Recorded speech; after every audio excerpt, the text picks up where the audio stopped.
আমি কিন্তু আপনাদের ওপর বহুত ক্ষেপে আছি, কারণ এরাই যে আপনারা আমার কয়েকদিন ধরে কমেন্ট বক্সে খালি এটাই কয়া যাচ্ছে আমার নাকি বিলাসবহুল জীবন, আমি নাকি অনেক সুখে আছি। এখন আপনাদের কেমনে বুঝায় যে আমার জেলে দেখেছেন সেলে বিলাসবহুল জীবন লয়, এলে সাধারণ জীবন।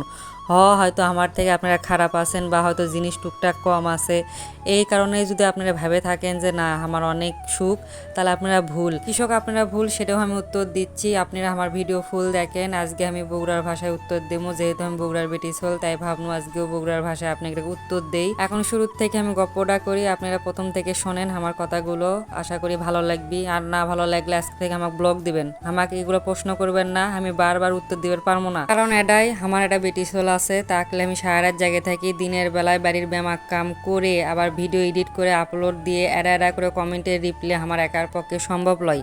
আপনাকে এটা বোঝা লাগবে। আমার বিয়ের বয়স চলিচ্ছে এখন 5.5 বছর। 2020 সালে 23 নভেম্বর আমার স্বামীর সাথে আমার বিয়ে হয়, আর 3 জুন 2023 সালে আমার স্বামীর সাথে আমি যশোর আসি বগুড়ার থেকে। এখন হলো আমি আসল কথাতে আসি, আমার ঘরে যে ফার্নিচার দেখেছেন এলে সব কিছু রান্নাঘরের জিনিস থেকে শুরু করে আমার শোকেসের জিনিস, আমার যাবতীয় যা লাগে আমার সব কিছু বাবার বাড়ি থেকে পাইছি। বগুড়ার যারা বিয়ে করে তারা এগুলো পায়, আর বগুড়ার বেটি চলে গেলে সব কিছু তার বাপ মাও দেয়। এটা বগুড়ার দিকে নিয়ম। বগুড়ার দিকেও যেমন নিয়ম আছে, এটা চট্টগ্রাম দিকেও নিয়ম আছে। এটা হয়তো অনেকে জানে আবার জানে না। আর যদি না জানে থাকেন আজকে আমার ভিডিও থেকে জানালেন। যদি একটা রিক্সাওয়ালার বেটি ছেলেকে বিয়ে করেন দেখবেন যে কিছু না হলেও ঘর সাজে দেয়। আমার কাঠের জিনিস আর শোকেসের জিনিস, আন্দোলন ঘরের জিনিস বাদে কিন্তু আমি অনেক জিনিস গিফট পাইছি। কে কে গিফট করছে সেটা আমি নাম উল্লেখ করে করছি। আমার ঘরের যে ছোট একটা র্যাক দেখেন, আন্দোলন ঘর র্যাক দেখেন, লাল র্যাক, এই দুইটা আমার খালা দিছে। গ্যাসের চুলা যেটা দেখেছেন সেটা আমার ছোট মামা দিছে, এবং রাইস কুকার যেটা দেখেছেন সেটা আমার মামি দিছে। প্রেসার কুকার আমার ছোট ভাই দিছে, ব্লেন্ডার আমার বড় ভাই দিছে, সোফার গদি আর কভার আমার বড় বোন আর দুলা ভাই দিছে। আমার বাবার বাড়িতে একটা বাক্স আছে, বড় বাক্স, 4,500 টাকা, সেটা আমার দুইটা মামাতো ভাই দিছে। এবং আমার বাড়ির যে স্যালেড ড্রাম দেখেন, আমাদের দোকানত এক ভাড়াটি আঙ্কেল থাকে, তাই আমার করে গিফট করছে। তাহলে বোঝেন যে আমার সংসারে যাবতীয় জিনিস জেলে লাগবে সেলে তুমি সবই গিফটের উপরই পাইছি। তা আমার স্বামীর এই বেতন দিয়ে আমার কৃষক সংসারটা চলবি না কন্ত। আমার স্বামীর কথা কই, আমার স্বামী কিন্তু আমার সংসারের পিছনে কম টাকা খরচ করেনি 3 বছরে।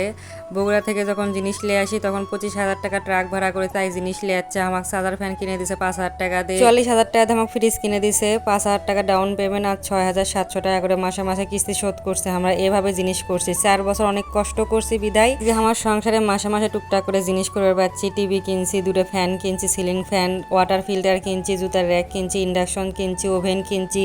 যা করছি অনেক কষ্ট করে করছি, একদিন এলে হয়নি। এখন আসল কথায় আসি, আমার স্বামীর কোনো ব্যাংকে অ্যাকাউন্ট নাই, তার কোনো 1 টাকা সেভিংস নাই, আমার স্বামীর পাশার তলে হুন্ডো নাই, আমার বাড়িতে ওয়াশিং মেশিন নাই বা এসি নাই, এমনকি আমার 1 ভরি সোনাও নাই। এখনকার তো সব মেয়ের কম বেশি 5 ভরি 10 ভরি কত সোনা থাকে, আমার তো তাও নাই। আমি যে সরকারি এরা চাকরিজীবীর বউ, আমার সোনা 1 ভরিও নাই।